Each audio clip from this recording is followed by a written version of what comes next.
Greetings, everyone, and welcome to another episode of Food for Thought. In our society at present, no issue summons more controversy, debate, and moral outrage than the issue of sodomy. The questions of health, moral correctness, and legitimacy usually center and focus on the practice of male homosexuality. But what about its female counterpart?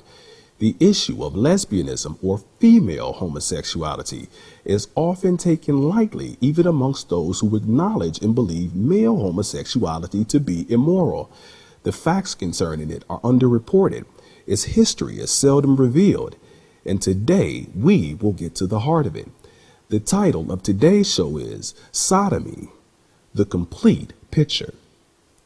In that most individuals, families, and societies attribute their moral perspective to the Bible, the discussion on the question of homosexuality usually leads invariably back to the Holy Scriptures. While most people are familiar with and often cite the Levitical prohibition given in chapter 18, for those deeply learned on the subject, however, the question of the morality of homosexuality, male and female, more appropriately traces back to here. The world today has teachings to make every woman a whore, every woman, every female a whore, to make every man a male prostitute. I mean, this is their schooling, and it starts from day one with the television sets in the home. Kadesh, often translated sodomite in most scriptures, is the practice of male homosexuality, which also involved gay prostitution in the temple.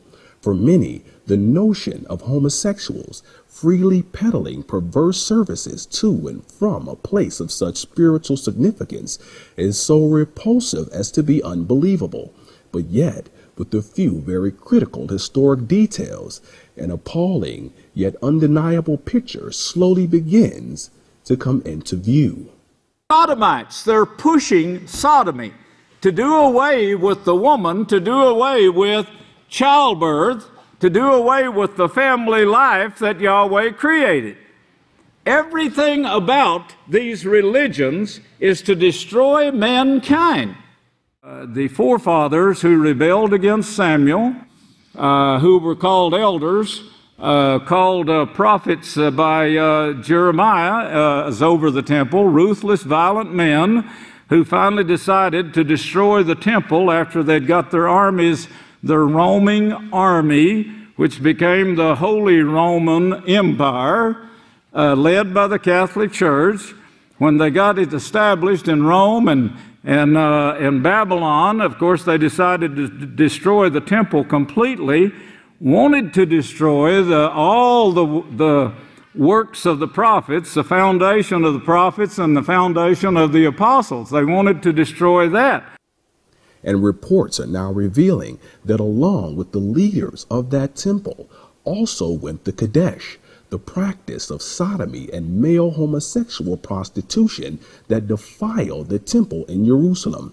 In a shocking expose published by the Italian magazine Panorama, investigative journalist Carmelo Abbott discovered that male escorts and transsexual prostitutes in Rome rely and depend on the priests of the Vatican as regular customers.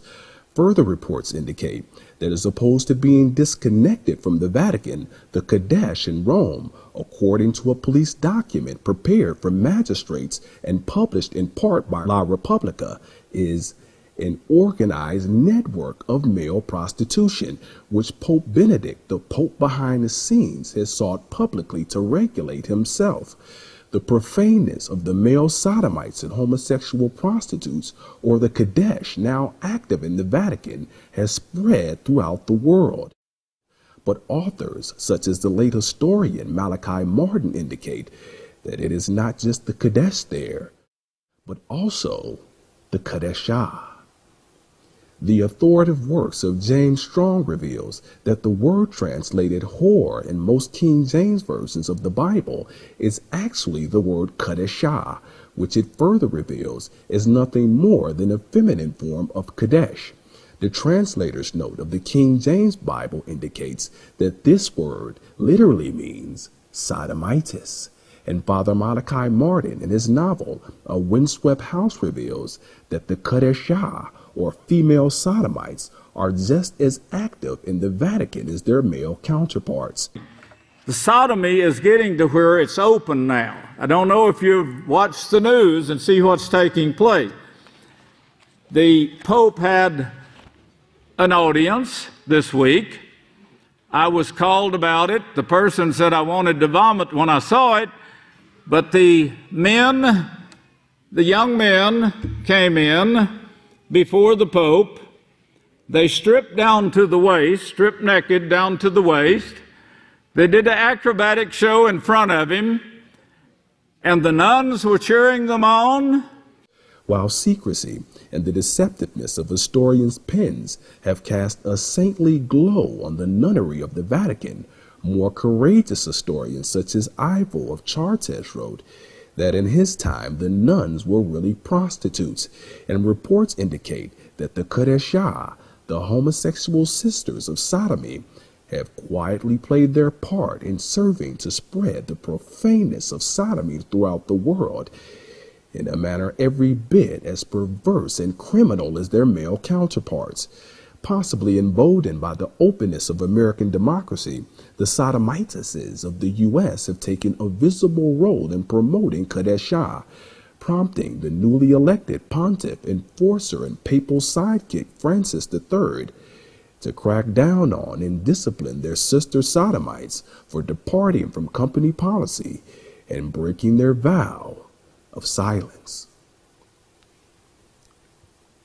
Though many people regard the practice of female sodomy to be harmless, the facts illustrate that women who participate in homosexuality are at an increased risk for an alarming amount of very serious physical health problems. Authorities have found that the damage also extends to the mind, and all of these facts, while maybe not popular, definitely and assuredly support the biblical prohibition against sodomy and homosexuality, both Kadesh and Kadeshah. For more of this kind of insight, we would like to recommend everyone visit www.yahweh.com or YisraelHawkins.com. Email us at info@yahweh.com or call toll-free at 1-800-613-9494. And for all calls outside of the United States, please call the number on your screen. Thanks everyone for joining us, and tune in next time for more Food for Thought.